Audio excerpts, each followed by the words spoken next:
சின்ன மருமகள் சீரியலோட upcoming episode என்னென்னு பார்க்கலாம். தமிழ் செல்வி வசந்திக்கு உதவி செய்கிற மாதிரி அங்கே அந்த ஆளுங்க பணத்தை எடுத்துகிட்டு போகும்போது சரியான நேரத்துக்கு அங்கே செய்து வராரு. என்ன இவங்க எல்லாரும் ஓடிட்டுருக்காங்கன்னு கேட்க, அது வேற ஒன்றும் இல்லை, அங்கே உள்ள ஒரு அம்மாவோட பணத்தை எடுத்துகிட்டு இவங்க எல்லாரும் ஓடிட்டுருக்காங்கன்னு அங்கே ஒரு ஆள் சொன்ன உடனே சேதுவும் அங்கே பணத்தை எடுத்துகிட்டு போன ஆளை வெளுத்து வாங்கி என்ன ஏதுன்னு கூட கேட்காம அந்த பணத்தை அவங்க கிட்டேருந்து வாங்கிடுறாங்க. தப்பிச்சா போதும்னு அங்கே சாவித்திரி ஏற்பாடு பண்ண ஆளுங்களும் சேதுவை பார்த்து பயந்துட்டு நல்லா அங்கே எதுவுமே செய்ய முடியாமல் பணத்தை வேற வழி இல்லாமல் சேதுக்கிட்ட கொடுத்துட்டு உடனே அங்கேருந்து கிளம்பிடுறாங்க. சேதுக்கிட்ட மாட்டினா அப்புறம் நம்ம நிலமை ரொம்பவே கவலையாயிரும், அந்த சாவித்திரிக்கு உதவி செஞ்சு நம்ம மாட்டிக்கிட்டா அப்புறம் பெரிய பிரச்சனையாயிரும் அப்படின்னு உடனே அங்கேருந்து கிளம்பி போக அங்கே இருந்தவங்க கிட்ட சேது சொல்கிறாரு, இது யாருடைய பணம்னு தெரியாது, யாருடைய பணமோ அவங்கக்கிட்ட கொடுத்துருங்கன்னு சொல்ல அங்கே வசந்தியும் தமிழ் செல்வியும் நிற்கிறத பார்த்துட்டு பணத்தை வசந்தி கிட்ட கொடுத்துட்டு அங்கேருந்து சேது கிளம்புறாரு. அப்போ இந்த பணம் நம்ம தமிழ் செல்வியோடதா? தமிழ் செல்வி படிப்புக்காக இந்த பணத்தை எடுத்துகிட்டு போகும்போது தான் இந்த ஆளுங்க இவ்வளோ பெரிய பிரச்சனை செஞ்சிட்டாங்களா? நல்ல வேலை நம்ம வந்தோம், இல்லைனா பணமும் இல்லாமல் படிக்க வழியும் இல்லாமல் தமிழ் செல்வி ரொம்ப கஷ்டப்பட்டிருப்பா. என்னதான் இருந்தாலும் என் மூலமாக தமிழ் செல்விக்கு இந்த உதவி கிடச்சிருக்குன்னா எனக்கு சந்தோஷம்தான் அப்படின்னு தமிழ் செல்வியை பார்த்துக்கிட்டே சேது எந்த பதிலும் பேசாமல் அங்கேருந்து கிளம்பிடுறாரு. அங்கேருந்து எல்லாரும் தமிழ் செல்வி கிட்ட சொல்கிறாங்க, பரவாயில்லம்மா தமிழ் செல்வி, நீ என்னதான் சேது தம்பியை பிரிஞ்சு இருந்தாலும் உன் புருஷன் மூலமாக தான் இந்த பணம் உனக்கு கிடைக்கணும், உதவி கிடைக்கணும்னு இருந்திருக்கு. நீங்கள் 2 பேரும் மனசு மாறி ஒன்று சேர்ந்து வாழ்ந்தா நல்லா இருக்கும்னு சொல்ல, அம்மா நீங்கள் வாங்கம்மா, நம்ம முதல்ல எந்த வேலைக்கு கிளம்பணுமோ அதை முதல்ல செய்வோம், அதான் பணம் கிடச்சிருச்சுல்லம்மா, நீ கவலைப்படாதம்மான்னு சொல்லி அங்கே காலேஜுக்கு வசந்தியை கூட்டிகிட்டு போகிறாங்க. ரொம்பவே சந்தோஷமாக கிடைச்ச பணத்தை வச்சு காலேஜ்லேயும் சேர்றாங்க. இங்கே தமிழ் செல்விக்கு ரொம்ப சந்தோஷம். அந்த பணமும் கிடைக்காது, காலேஜில் சேர முடியாதுன்னு ரொம்ப பிரச்சனையில் இருந்தப்ப சேது எப்படியோ என்னை பிடிக்கலனாலும் என்கிட்ட பேசாமல் இருந்தாலும் சரியான நேரத்தில் வந்து ஒரு பெரிய உதவி செஞ்சுருக்காரு. அந்த பணம் மட்டும் சேதுவால் கிடைக்கலனா இப்போ நான் காலேஜ்லேயே சேர்ந்துருக்க முடியாது அப்படின்னு காலேஜை பார்த்து அங்கே படிப்புக்காக சேர்ந்த தமிழ் செல்வி கண் கலங்கி நிற்க வசந்தி சொல்கிறாங்க, ஏன் தமிழ் செல்வி அழுகிற, உன் வாழ்க்கையில் இனி எல்லாமே நல்லதாக தான் நடக்கும் அப்படின்னு அங்கேருந்து கூட்டிகிட்டு வராங்க. வரும்போதே வசந்தி சொல்கிறாங்க, தமிழ் நல்ல வேலை சேது தம்பியால் பணம் கிடச்சிது, இல்லைனா நீ படிப்புக்கு சேர்ந்துருக்கவே முடியாது. என்னதான் உன் மேலே கோவம் இருந்தாலும் சேது தம்பி எம்பிட்டு பெரிய உதவி செஞ்சுருக்காரு, இனியாவது நீ கொஞ்சம் மனசு மாறலாம்ல. நீங்கள் சேது தம்பிக்கிட்ட தனியாக போய் பேசி புரிய வச்சா நீங்கள் 2 பேரும் ஒன்று சேர்ந்து வாழவும் செய்யலாம், நீ படித்து முன்னேறவும் செய்யலாம்லன்னு சொல்ல, அம்மா யாருக்கா இருந்தாலும் சேது அந்த நேரத்தில் உதவி செஞ்சுருப்பாரு, எனக்காக தான் உதவி செஞ்சாருன்னெலாம் இல்லைம்மா அப்படின்னு சொல்ல, எப்படியோ உதவி சேதுவால் தானே கிடச்சிருக்கு, இல்லைனா பணம் கிடச்சிருக்குமா, இல்லை இவ்வளோ பெரிய காலேஜில் தான் நீ நினச்ச படிப்பை படிக்க முடியுமா அப்படின்னு சொல்ல, நான் சேதுவை பார்த்தா கண்டிப்பாக நன்றி சொல்கிறேம்மா, நீங்கள் கவலைப்படாதீங்க.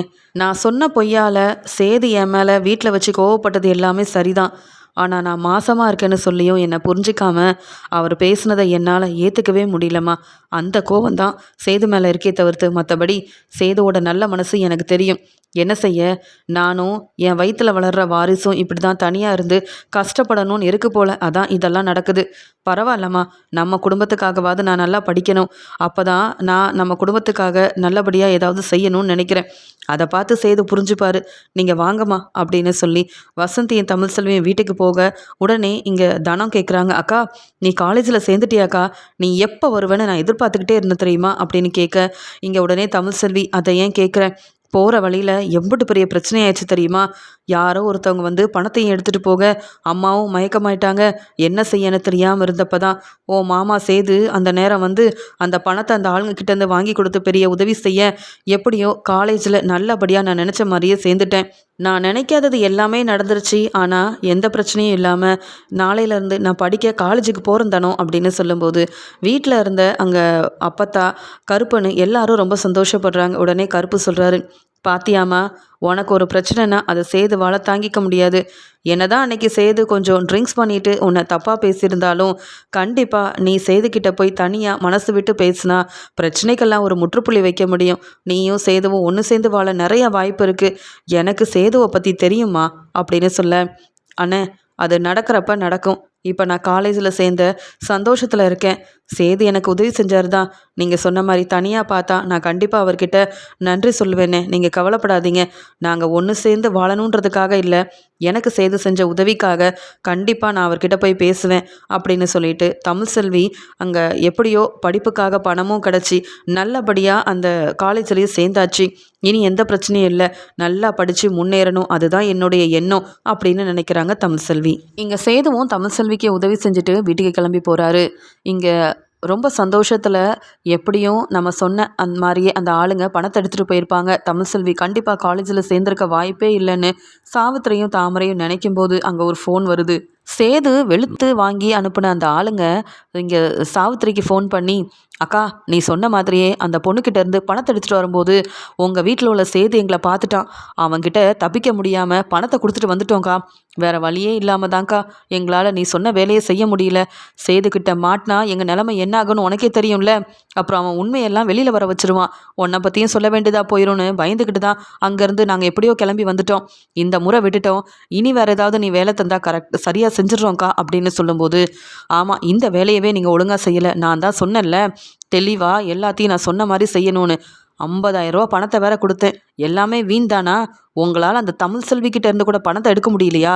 நான் இவ்வளோ நேரம் சந்தோஷமாக இருந்தேன், அது எல்லாத்தையும் ஒன்றும் இல்லாமல் செஞ்சுட்டல. ஃபோனை வை முதல்ல அப்படின்னு சாவித்திரிக்கு தெரியுது. அப்போ தமிழ்செல்வியோட பணம் தமிழ்செல்விக்கு சேதுவால கிடச்சிருக்கு. அப்போ கண்டிப்பாக தமிழ்செல்வி காலேஜில் சேர்ந்துருப்பாளே. அவன் நினச்ச மாதிரி டாக்டர் ஆயிட்டானா அம்புட்டு தான் அப்படின்னு சொல்லி தாமரை கிட்ட சொல்கிறாங்க. பாத்தியா அந்த சேது என்னவோ தமிழ்செல்வி மேலே அக்கறை இல்லாத மாதிரி தமிழ்செல்வியை விட்டு பிரிஞ்சிருவேன்னு அந்த பேச்சு பேசுகிறானே. தமிழ்செல்வியோட பணத்தை நாம் ஏற்பாடு பண்ண ஆளுங்க எடுத்துகிட்டு போனதை பார்த்துட்டு சரியான நேரத்தில் வந்து அந்த ஆளுங்களை வெளுத்து வாங்கி பணத்தை வாங்கி அந்த தமிழ்செல்விக்கிட்ட கொடுத்து படிக்க வச்சுருக்கான். இவனெல்லாம் நம்பிட்டு இருந்தோன்னு வையி, அவ்வளவுதான். இன்னும் அந்த சேது முழுசாக மனசு மாறலை. தமிழ்செல்வியை மறக்காம தான் இருக்கான். அதனால தான் தமிழ்செல்விக்கு ஏதாவது ஒரு பிரச்சனைனா உடனே அங்கே வந்து நின்று உதவி செஞ்சிடுறான். இந்த சேதுவை நம்பி அந்த சேதுவும் தமிழ்செல்வியும் பிரிஞ்சிருவாங்க. உன்னை இந்த வீட்டுக்கு மருமகளாக்கலான்னு நான் நினச்சிட்ருக்கேன்.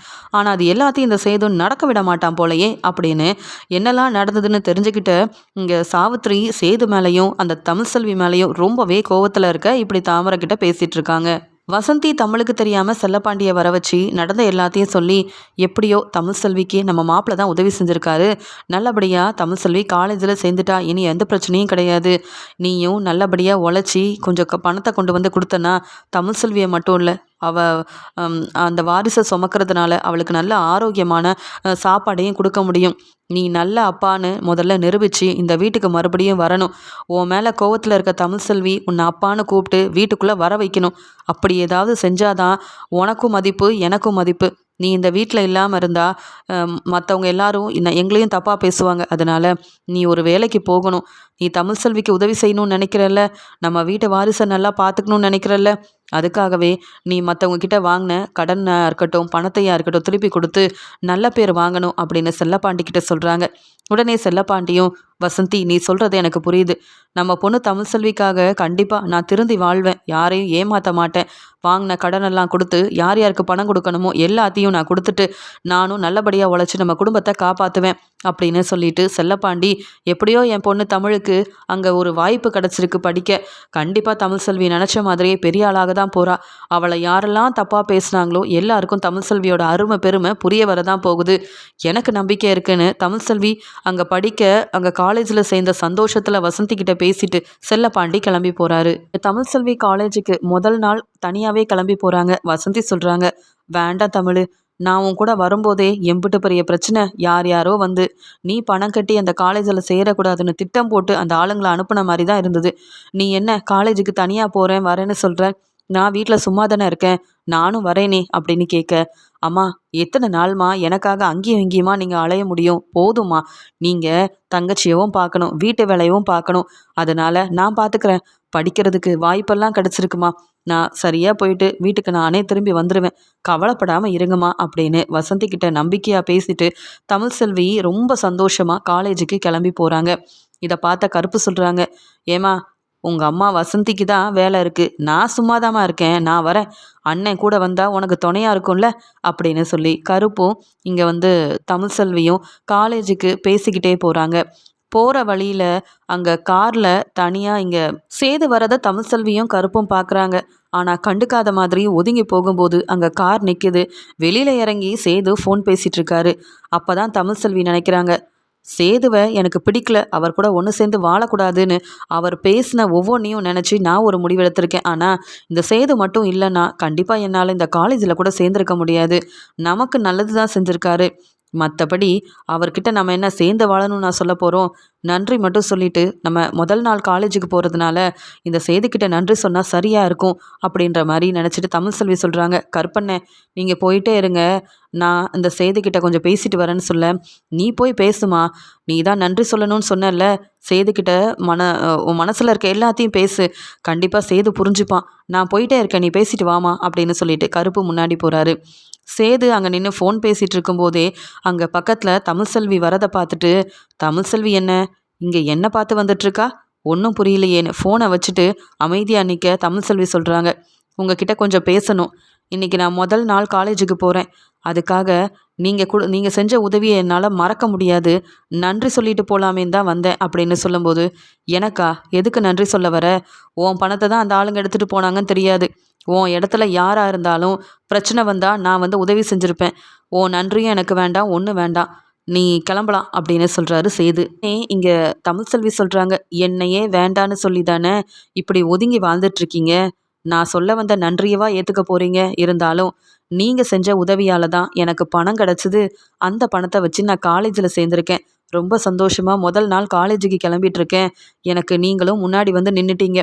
உங்களை பார்த்துட்டு காலேஜுக்கு போகிறது எனக்கு கொஞ்சம் சந்தோஷந்தான். ஆனாலும் உங்களுக்கு கொஞ்சம் உண்மையை சொல்ல வேண்டியது இருக்குன்னு சொல்கிறாங்க. இப்போ என்ன உண்மையை சொல்ல போகிற? என்ன மறுபடியும் என் கூட ஒன்று சேர்ந்து வாழணும்னு உனக்கு தோணுதா? அந்த வீட்டுக்கு மருமகளாக வரணும்னு நீ ஆசைப்படுறியா? நீ சொன்ன பொய்யெல்லாம் நம்பி ஏமாந்து போனது பத்தாதான் என்ன? இன்னும் என்ன உண்மையை நீ சொல்ல போகிற? அதையும் கேட்டு நான் ஏமாறணுமா அப்படின்னு செய்தி கேட்க, நீங்கள் ஏமாறவே வேண்டாம், நடந்த உண்மையை சொல்லணும், அவ்வளவுதான். நீங்கள் ஏன் மேலே சந்தேகப்பட்டு நீங்கள் பேசுனதை என்னால் இப்போ வரைக்கும் ஏற்றுக்க முடியல. உங்களால் தான் நான் படித்து முன்னேறணுன்ற எண்ணமே எனக்கு வந்தது. இல்லைனா சேது என்னை பார்த்துப்பாரு, சேது கூட இருந்தால் மட்டும் போதும், குடும்பமாக ஒத்துமையாக இங்கே அந்த வீட்டுக்குன்னு ஒரு வாரிசை கொடுத்தா மட்டும் போதும்னு இருந்த எனக்கு இப்படி படிப்பும் முக்கியம்னு தெரிய வச்சதே நீங்கள் தான். அப்படி இருக்கும்போது நான் உங்ககிட்ட உண்மையை சொல்ல வேண்டாமா? உண்மையை சொன்னதுக்கப்புறமா என்னை ஏற்றுக்கணுமா வேண்டாமான்னு நீங்கள் முடிவெடுத்துக்கோங்க. நான் சொல்கிறது எல்லாமே பொய்ன்னு நம்புனீங்கன்னா நானும் நீங்களும் பிரிஞ்சே வாழ்ந்துடலாமே அப்படின்னு சொல்கிறாங்க தமிழ்செல்வி. அவ்வளோ கோபமாக இருந்த சேது பொறுமையாக அப்படி தமிழ்செல்வி என்ன தான் சொல்ல வராங்கன்னு கேட்க ஆரம்பிக்க, தமிழ்செல்வி சொல்கிறாங்க, நான் உங்கள் வாரிசை சுமக்கிறேன்னு சொன்னப்போ நீங்கள் என் மேலே சந்தேகப்பட்டு பேசுனீங்கல்ல, இப்பையும் சந்தேகத்தோடு தான் இருக்கிறீங்களான்னு கேட்க, உடனே சேது இங்கே தமிழ்செல்வி முகத்தை கூட பார்க்காம தலை குனிஞ்சிக்கிட்டே, வேற என்ன செய்ய சொல்கிற, நானும் நீயும் சந்தோஷமாக வாழவே இல்லை. அப்படி இருக்கும்போது நீ சொன்ன உடனே நீ உண்மையாகவே மாசமாக தான் இருக்கேன்னு என்னால் எப்படி ஒத்துக்க முடியும் அப்படின்னு கேட்கும்போது, நீங்கள் சொல்கிறதெல்லாம் சரியாவா இருக்குது? எதையும் யோசித்து பார்க்க மாட்டிங்களா? எனக்காக நான் மாசமாக இருக்கேன்னு நம்பி உங்கள் அம்மாவே அந்த வீட்டுக்கு வரப்போகிறாங்கன்னு நினச்சி அங்கே பூவெல்லாம் எடுக்க போனப்ப நான் உங்களை தேடி வந்தேன். அந்த அந்த இடத்துல நாம் ஒரு இடத்துல தங்கியிருந்தப்ப என்னெல்லாம் நடந்ததுன்னு யோசிச்சு பாருங்க. நீங்களும் நானும் ரொம்ப நாள் கழித்து சந்தோஷமாக அங்கே தான் பேசி சிரித்தோம், ஒன்றா சாப்பிட்டோம், ஒன்றாவே தான் இருந்தோம். அது எல்லாத்தையுமே மறந்துட்டு இப்போ நான் மாசமாக இருக்கேன்னு சொன்னப்ப அந்த வாரிசுக்கும் எனக்கும் சம்மந்தமே இல்லைன்னு நீங்கள் சொன்னதை எப்படிங்க என்னால் ஏற்றுக்க முடியும் அப்படின்னு சொல்ல, உடனே சேதுவும் அங்கே நடந்த எல்லாத்தையுமே யோசிச்சு பார்க்குறாரு. அப்போ தான் சேதுக்கு தெரியுது, ஆமாம் என்னையே மறந்து அங்கே நான் ரொம்ப நேரமாக அந்த இடத்துல இருந்து என்னெல்லாம் நடந்தது அப்படின்ற மாதிரி யோசிக்க சேதுக்கு புரியுது. இங்கே தமிழ்செல்வி சுமந்துட்டுருக்கிறது என்னோட வாரிசை தான். ஆனால் நான் தான் புரிஞ்சிக்காம இங்கே என்னென்னமோ பேசி தமிழ்செல்வியை அவமானப்படுத்துகிறேன்னு நான் பெரிய தப்பு பண்ணிட்டேன் அப்படின்னு சொல்லி தலை குனிஞ்சி அங்கே உண்மை என்ன நடந்ததுன்னு யோசித்து பார்த்த இங்கே சேதுவும் கண் கலங்கி நிற்கிறாரு. என் வாரிசை சுமக்கிற தமிழ்செல்வி மேலே சந்தேகப்பட்டது பெரிய தப்பு.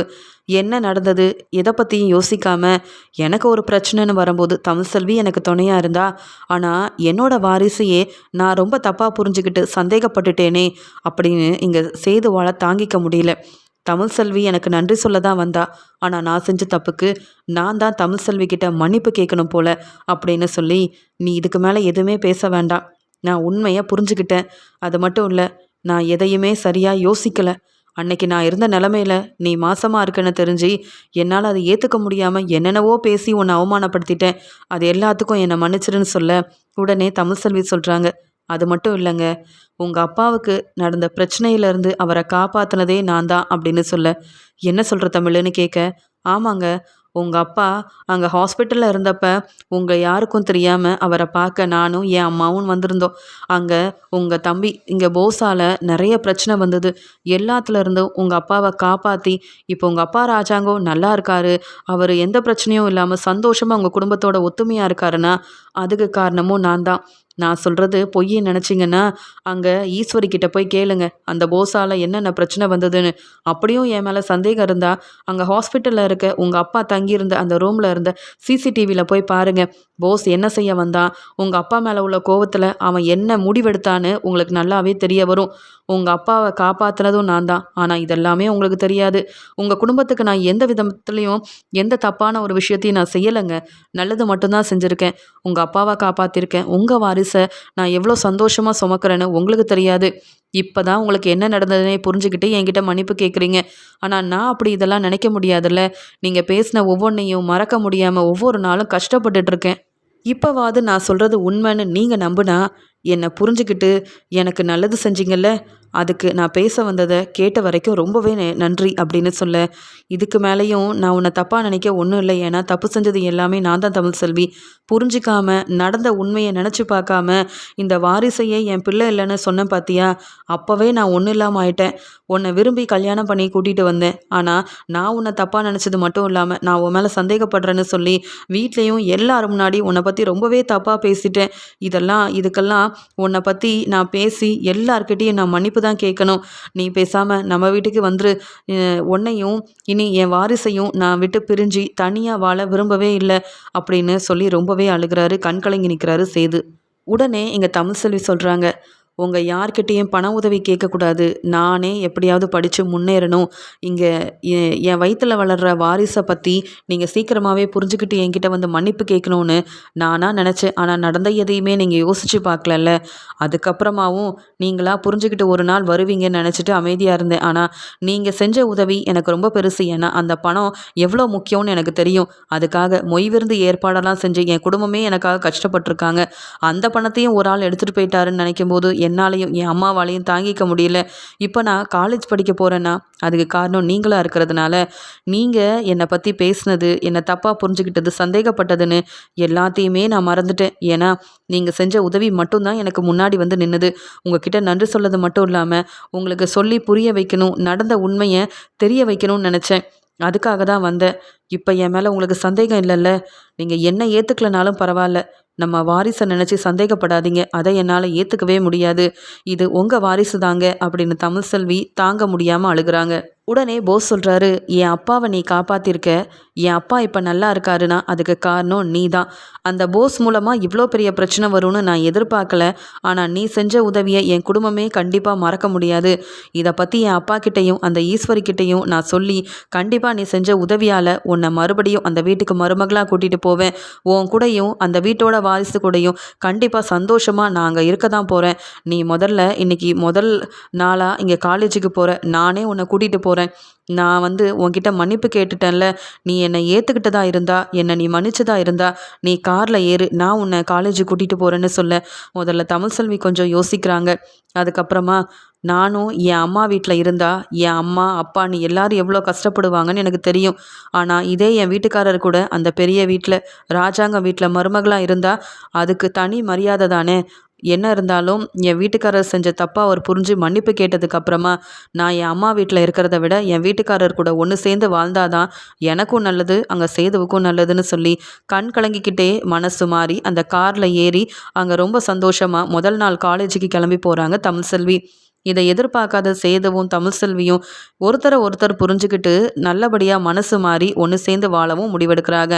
போகும்போதே ஒருத்தர் அங்கே அவங்க செஞ்ச தப்பு எல்லாத்துக்கும் மன்னிப்பு கேட்டு பேச வேண்டிய எல்லாத்தையும் பேசி ஒருத்தர் புரிஞ்சுக்கிறாங்க.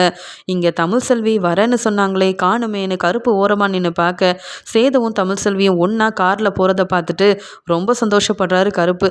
நம்ம தங்கச்சி சேது மனசை மாற்றி நல்லபடியாக ஒன்று சேர்ந்து வாழணும்னு அவங்க 2 பேரும் ஒன்றாவே போகிறாங்க. பார்க்கவே ரொம்ப சந்தோஷமாக இருக்குது. முதல் நாள் இங்கே தமிழ்செல்வி காலேஜுக்கு தனியாக போகிறாளேன்னு நினச்சி தான் கூட வந்தேன். இப்போ தமிழ்செல்விக்கு துணையாக சேது இருக்கும்போது நான் வீட்டுக்கு போகிறேன். இனி தமிழ்செல்வியை சேதுவே பார்த்துப்பான் அப்படின்னு சொல்லிட்டு கருப்பு வீட்டுக்கு திரும்பி வராரு. காலேஜுக்கு படிக்க போகிறாங்க தமிழ்செல்வி. சேதுவே தமிழ்செல்வியை காலேஜுக்கு கூட்டிகிட்டு போயிட்டு அங்கே நல்லபடியாக காலேஜில் படிக்கிறதுக்காக தமிழ்செல்வி போகிறத பார்த்து கண் கலங்கி நிற்கிறாரு. நான் தான் தமிழ்செல்விக்கு பணம் கொடுத்து உதவி செஞ்சுருக்கணும். தமிழ்செல்வி ரொம்ப பாவம். தமிழ்செல்வியை புரிஞ்சிக்காம தப்பாக பேசி இங்கே தமிழ்செல்வி இங்கே பணம் ஏற்பாடு செய்ய முடியாமல் மொய் விருந்து ஏற்பாடெல்லாம் செஞ்சு ரொம்ப கஷ்டப்பட்டுட்டா. இனி தமிழ்செல்வியை நம்ம நல்லா பார்த்துக்கணும். இனி தமிழ்செல்வி எனக்காகவோ யாருக்காகவும் எதுக்காகவும் அவங்க வந்து தலை குனிஞ்சு அவமானப்பட்டு நிற்கவே கூடாது அப்படின்னு இங்கே சேது முடிவெடுக்கிறாரு. தமிழ்செல்வி முதல் நாள் காலேஜுக்கு போயிட்டு நேராக நம்ம வீட்டுக்கு தான் தமிழ்செல்வியை கூட்டிகிட்டு போகணும்னு எங்கேயும் போகாமல் காரில் அன்னைக்கு தமிழ்செல்வி வெளியில் வர வரைக்கும் காத்துக்கிட்டே இருக்க, தமிழ்செல்வி வந்த உடனே வசந்தி வீட்டுக்கு போகணுன்னு நினைக்கும் போது சேது சொல்கிறாங்க, தமிழ்செல்வி நான் உன்னை புரிஞ்சுக்கிட்டேன். இனி உன்னை பிரிஞ்சு என்னால் இருக்க முடியாது. உன்னை பற்றி வீட்டில் எல்லாருக்கிட்டையும் சொல்லி கண்டிப்பாக நீ தான் இனி அந்த வீட்டோட மருமகன்னு நம்ம 2 பேரும் ஒன்று சேர்ந்து வாழ போகிறோம். நீ வா உங்கள் அம்மாக்கிட்டேயும் அப்பாக்கிட்டேயும் நான் பேசிக்கிறேன்னு காலேஜ் முடித்து வந்த தமிழ்செல்வியை நேராக ராஜாங்க வீட்டுக்கு சேது கூட்டிகிட்டு போக இதை எதிர்பார்க்காத ஈஸ்வரி தாமரைன்னு எல்லாரும் கோவப்படுறாங்க. ஆனால் இங்கே ஒன்றும் புரியாமல் அப்பத்தான் நிற்க இங்கே சேது சொல்கிறாரு, அப்பா நான் தமிழ்செல்வி மேலே சந்தேகப்பட்டது எல்லாமே பெரிய தப்பு பண்ணிட்டேன்ப்பா. தமிழ்செல்விக்கிட்ட மன்னிப்பு கேட்டுட்டேன். தமிழ்செல்வி இன்னையிலேருந்து காலேஜ் படிக்க போனப்போ தான் உண்மை என்னென்னு தெரிய வந்தது. நீங்கள் ஹாஸ்பிட்டலில் சேர்ந்துருந்தப்ப கூட உங்களுக்கு பெரிய பிரச்சனை செய்யணும்னு நினச்சது அந்த போஸ். ஆனால் போஸ்கிட்ட இருந்து உங்களை காப்பாற்றி இப்போ நீங்கள் நல்லா இருக்கீங்கன்னா அதுக்கு காரணம் நம்ம வீட்டு மருமக தமிழ்செல்வி. உண்மையெல்லாம் தெரிஞ்சுக்கிட்டு தப்பு செஞ்ச எல்லாரையும் மன்னிக்கிற மாதிரியே இங்கே வந்து பொய் சொன்ன தமிழ்செல்வியவும் மன்னிச்சு இந்த வீட்டு மருமகளாக்க நீங்கள் தான்ப்பா முடிவெடுக்கணும். நான் தமிழ்செல்வி கூட தான் ஒன்று சேர்ந்து வாழ்வேன். தமிழ்செல்வி இந்த வீட்டில் தான்ப்பா இனி இருப்பான்னு சேது தான் மனசில் இருக்க எல்லாத்தையும் ராஜாங்கம் முன்னாடி சொல்ல ரொம்ப மனவேதனையில் இருந்த ராஜாங்கம் சந்தோஷப்பட்டு தமிழ்செல்வி இங்கேயே இருக்கட்டும், சேது தமிழ்செல்வி கூட ஒன்று சேர்ந்து வாழட்டும் அப்படின்னு சந்தோஷமாக சொல்லும்போது இங்கே உடனே மோகனாவும் மலரும் தமிழ்செல்வியை ஆர்த்தி எடுத்து சேது கூட ஒன்றா வீட்டுக்குள்ளே வர வைக்கிறாங்க. வந்த சேது ரொம்ப கோவமாக ஈஸ்வரி கிட்ட உங்கள் பையன் போஸ் செஞ்ச எல்லாம் உங்களுக்கு தெரிஞ்சிருந்தோம், இந்த உண்மையை எதுக்காக மறைச்சிங்க சின்னம்மான்னு கேட்க இங்கே உடனே ஈஸ்வரியும் சேது இதெல்லாம் தமிழ்செல்வி மூலமாக உனக்கு தெரிய வரும்னு நான் நினைக்கல. அதான் போஸ் இப்போ நம்ம வீட்டில் இல்லையே, ஏதோ அவன் கோவத்தில் இப்படி செஞ்சுட்டான், அவனை மன்னிச்சிருப்பா போஸு.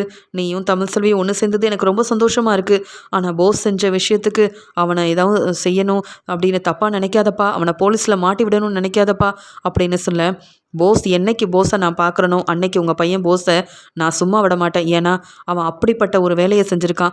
தமிழ்செல்வியால் தான் எங்கள் அப்பா நல்லா இருக்காருன்னு தெரிஞ்சிருந்தது தான் நான் தமிழ்செல்வியை வந்து சொன்ன பொய்யெல்லாம் மன்னிச்சு வீட்டுக்கும் கூட்டிகிட்டு வந்திருக்கேன்.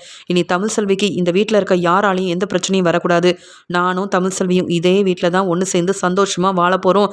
தமிழ்செல்வி டாக்டருக்கு படிக்க எல்லா உதவியும் நான் தான் செய்ய போகிறேன் அப்படின்னு இங்கே சாவித்திரி முன்னாடியும் தாமரை ஈஸ்வரின்னு எல்லார் முன்னாடியும் ரொம்ப தெளிவாக சொல்லிட்டு இங்கே அப்பத்தா கிட்ட ஆசிர்வாதம் வாங்குறாங்க தமிழும் சேதும். அப்பத்தா சொல்கிறாங்க, தமிழ்செல்வி நீ நினச்ச மாதிரியே இந்த சேதுவோட மனசை மாற்றிட்ட. நீங்கள் 2 பேரும் ஒன்று சேர்ந்து இந்த வீட்டில் வாழ போகிறத பார்க்க நான் ரொம்ப சந்தோஷப்பட போகிறேன். அப்படி அது மட்டும் இல்லாமல் நீ நல்லா படித்து முன்னேறணும், இந்த வீட்டு வாரிசையும் நீ நல்லா பார்த்துக்கணும். உனக்கு எந்த உதவியானாலும் நாங்கள் எல்லாரும் உனக்கு செய்வோம், உனக்கு துணையாக இருப்போம் தமிழ்செல்வி. இனி படிக்க பணத்தை எப்படி ஏற்பாடு பண்ணுறது அப்படின்னு நினச்சிக்கிட்டு சேதுவை பிரிஞ்சு நீ வாழ வேண்டாம். இனி சேது உன்னை நல்லா புரிஞ்சுக்கிட்டதுனால நீங்கள் 2 பேரும் பிரியவும் மாட்டீங்க, ஒன்று சேர்ந்து சந்தோஷமாக வாழ போகிறீங்க. இப்படிலாம் நடக்கும்னு தான் நானும் அந்த கோயிலில் வந்து வேண்டிக்கிட்டேன். அதே மாதிரி எல்லாம் நல்லபடியாக நடந்துருச்சுன்னு சொல்ல இன்றைக்கி தமிழ்செல்வி உண்மையை சொன்னதுனால தான் என்ன நடந்தது அப்படின்னு புரிஞ்சுக்கிட்டு நான் செஞ்ச தப்புக்கு தமிழ்செல்வி கிட்ட மன்னிப்பு கேட்டு தமிழ்செல்வியை இந்த வீட்டுக்கு கூட்டிகிட்டு வந்திருக்கேன். இனி என்ன ஆனாலும் தமிழ்செல்வியை நான் விட்டு கொடுக்கவும் மாட்டேன். தப்பாக பேசி தமிழ்செல்விக்கு இப்படி ஒரு பிரச்சனை செய்யவும் மாட்டேன்.